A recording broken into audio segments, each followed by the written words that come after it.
Hey crew. Last week we started this series by talking about how pain and problems in this world can leave us wondering where God is. But today I want us to get personal. I want to talk about how it feels when pain and sadness and problems show up in our own lives. And so I actually wanted to start with a personal story, if you'd let me. If you didn't know, I come from a broken family, one that really doesn't know the Lord. And a little over a year ago, before I started working here, there was this huge family conflict that ended up with me being kicked out of the house and homeless for a couple of days. And so I did what anybody would do. I called my mom, but the drama was like so rough that even my mom wouldn't come through for me. And in that moment, I felt completely alone. And I bet that some kind of hurt in your life has left you asking questions about God before. Maybe you wonder why God hasn't fixed it. Or maybe you wonder if God even cares. Or if God has abandoned you. Sometimes it's a bully at school, right? Or it's the loss of a friendship, or a loved one, or an unexpected illness, or some difficulty going on at home. It's inevitable that we're going to experience some pretty deep hurt. And so when life is painful, it makes sense to wonder, when I'm hurting, why does God feel far away? And since it's such a common feeling, let's take a minute with our groups and ask a couple of questions about it. Go ahead and pause and enjoy the conversation with your leaders. Now, I'm willing to bet that you guys have felt a lot of hurt over the last couple of years, actually, because in March of 2020 at the start, the United States shut down due to COVID-19. New York City is like known for its busy streets, and it changed overnight. It seemed like everyone had just disappeared all of a sudden. And everybody has felt some hurt caused by the pandemic in some way. You may have been stuck at home for way too long of a time. You might have seen your parents lose their jobs. You might be experiencing fear and anxiety that you never knew you had. Or you might have even lost someone, a friend or a family member. And so many of us felt alone and isolated and far away from everybody else. And if we're honest, a lot of us felt far from God too. And I don't know about you, but I've sometimes thought I wasn't allowed to question God. There's been times where I felt like it was sinful to doubt or shameful to be angry or just a sign of weakness to have questions in general. But if you open the Bible, you're going to find that its pages are full of people asking questions and talking about frustrations about what God does or doesn't do when they're hurting or in trouble. These are some words from a psalm. It's written from King David, someone who the Bible calls a man after God's own heart. This is from Psalm 22. My God, why have you forsaken me? Why are you so far from saving me from the words of my groaning? Oh God, I cry by day, but you do not answer, and by night, but I find no rest. And later on, a few verses down, it says, but I am a worm and not a man, scorned by mankind and despised by the people. All who see me mock me. They make mouths at me, they wag their heads. Oh, he trusts in the Lord, let him deliver him. Let him rescue him, for he delights in him. And then verse 11, towards the end, says, be not far from me, for trouble is near, and there's none to help. Honestly, guys, that might be some of the loudest and most painful words that any person could ever pray. God, why have you abandoned me? Why are you so far away? In another psalm, and the author expresses something very similar.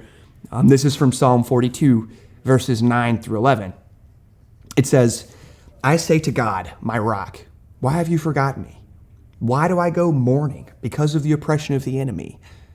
As with a deadly wound in my bones, my adversaries taunt me, while they say to me all the day long, where is your God? And why are you cast down, O my soul? And why are you in turmoil within me?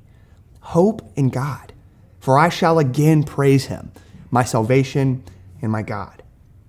And the authors of these Psalms, they felt abandoned by God in their pain, and they said so.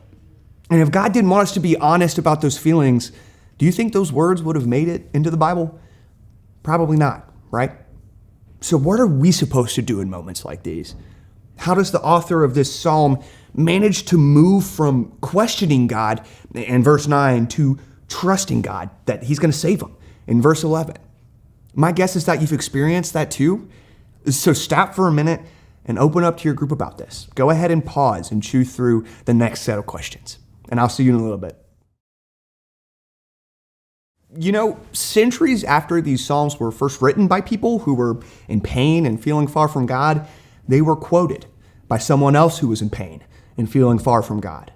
When Jesus was suffering and dying, he cried out to God and he quoted these Psalms. Jesus asked, my God, why have you forsaken me?" And this is from Matthew 27, verses 39 through 46. And those who passed by derided him, wagging their heads and saying, "You who would destroy the temple and rebuild it in 3 days, save yourself. If you're the Son of God, come down from the cross." And so also the chief priests with the scribes and the elders mocked him, saying, "Well, he saved others, he can't save himself. He's the King of Israel. Let him come down now from the cross and we'll believe in him. He trusts in God. Let God deliver him now if he desires him. For he said, 'I'm the Son of God.'" And the robbers who were crucified with them also reviled him in the same way. Now from the 6th hour there was darkness over all the land until the 9th hour. And about the 9th hour, Jesus cried out loud with a loud voice, saying, "Eli, Eli, lema sabachthani." And that is, my God, why have you forsaken me?" And there's been a lot of discussion about why Jesus would say that. After all, he was God, so his faith in God was perfect, right? And it's thought that Jesus quoted these passages to make it clear that he was the Savior humanity had been waiting for all that time ago in the Psalms. And it definitely has to do with Jesus carrying the sins of the world, the entire world, and how all of that sin really did make God turn away from Jesus for a moment. But everyone would agree that Jesus spoke these words from a place of deep, deep pain, physically and spiritually. So the psalmists asked if God had abandoned them, and Jesus asked if God had abandoned them. And now, as I read this next passage, I want you to wonder about the same question. When I'm hurting, why does God feel far away? And see if you can come to some conclusions. This is from the book of Hebrews, chapter 1, verses 1 through 3. Long ago, at many times and in many ways, God spoke to our fathers by the prophets, but in these last days, he's spoken to us by his Son, whom he appointed the heir of all things, through whom he also created the world. He is the radiance of the glory of God and the exact imprint of his nature, and he upholds the universe by the word of his power. You see, through Jesus, this passage says we can be sure about a few things. You see, with Jesus, God didn't just speak through words or through prophets. God became a human named Jesus so that we could hear from God himself. We also see that Jesus is the exact representation of God. If you want to know what God is like, you look at Jesus. And so, if we want to know if God would really abandon us when we're hurting, all we have to do is look at what happened to Jesus for an answer. You see, God isn't far away. And Jesus, God came to be close to me and you on this earth. And God doesn't leave us when we're hurting. And Jesus, God actually came to earth in order to reach out to us. And Jesus felt the pain of being left so that we won't have to. We can also see that God isn't disconnected from our hurt. You see, he lived a whole life and suffered and died. And because of his humanity, Jesus understands our pain. But even more importantly, he doesn't ignore our hurt. Jesus shows us that God's heart is full of compassion and care and love for us. And so, yeah, sometimes we wonder, when I'm hurting, why does God feel far away? But when we remember that Jesus experienced the abandonment that we deserve, we find our answer. He's not far away. He is right there in our pain, reaching out to us. But you see, when we're hurting, it's not always easy to remember that or to believe that God is with us. And that is totally normal. But here are some practical ways that we can try to remind ourselves of what's true. So write down 1 or 2 or 3 of these things the next time you feel like you're hurting or frustrated, or maybe if you're feeling like you're abandoned by God. Just take a second, pause, and then take a minute. Collect yourself and find a place to be alone and silent and calm down. You can breathe, like literally breathe. and breathe in and tell God how you feel, and then breathe out and ask for his help. You can move. That helps me. Sometimes I go for a walk in the park or around the neighborhood, somewhere where I can get away from noise and distractions and talk to God while I walk and just know that he's there. And you can journal too. And you don't need to write in a journal every day if that's not your thing. That's not all of our things. But it can make a big difference to write out your thoughts every once in a few days and just brain dump. You can write what you're feeling, thinking, wrestling with, or praying about.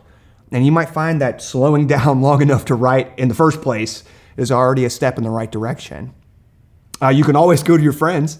When you're hurting or questioning God, you don't have to do it alone. Instead of isolating and wallowing in self-pity, engage even more deeply with your friends who are also trying to follow Jesus. Actually, one of our small groups has been encouraging me daily. They're keeping me accountable to a reading plan through the book of Mark, and it's been really awesome. I go to them for help a lot. And most importantly, you can go to God. Open the Bible, start a new reading plan, or just pray. Because remember, God is not far away. Even when it feels like it, God is always available to you. God is not going to turn his back on you because Jesus experienced that for us.